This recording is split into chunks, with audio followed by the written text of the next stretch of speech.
Méditation du 21 mai, se reposer. Il partit donc dans une barque pour aller à l'écart dans un lieu désert. Marc 6, verset 32. Dans le prolongement des réflexions d'hier, nous voyons aujourd'hui Jésus et les siens faire une pause dans leur tâche habituelle d'enseignement, de prédication et de guérison. Matthieu 4, verset 23. Il m'est arrivé plus d'une fois de me sentir fatigué et vide face aux exigences incessantes de mon ministère, qui consistait aussi en grande partie à enseigner et à prêcher. Il est arrivé un moment où j'ai dû apprendre à gérer le travail et le repos. Je devais apprendre à me reposer. Si ma secrétaire n'avait pas terminé à temps un travail que je considérais comme urgent, je me sentais responsable de le terminer moi-même. Si un frère me confiait un problème, je me sentais obligé de le résoudre au plus vite. Si l'un de mes cours ne s'était pas déroulé comme je l'avais prévu, je consacrais le temps que je n'avais pas à la préparation du cours suivant. Si le sermon n'était pas aussi clair et puissant que je le souhaitais, je passais 2 à 3 jours à le réviser dans ses moindres détails. Que d'énergie investie dans ce stress. Jusqu'au jour où j'ai pris conscience que Jésus ne semblait pas avoir vécu dans la précipitation. Il a commencé son ministère public alors qu'il avait déjà une trentaine d'années. Luc 3, verset 23. 30 années perdues? Non. 30 années entre les mains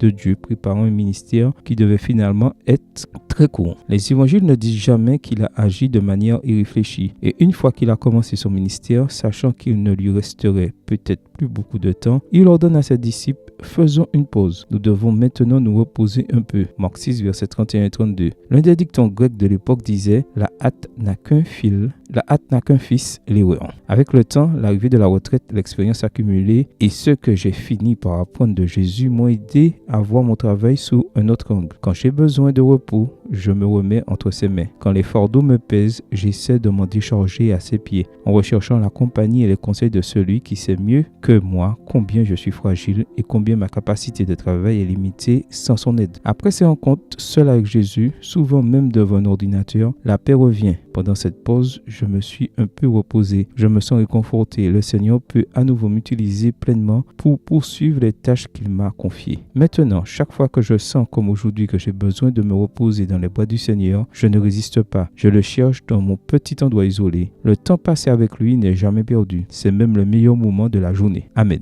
Bonne journée à vous et que le Seigneur vous bénisse.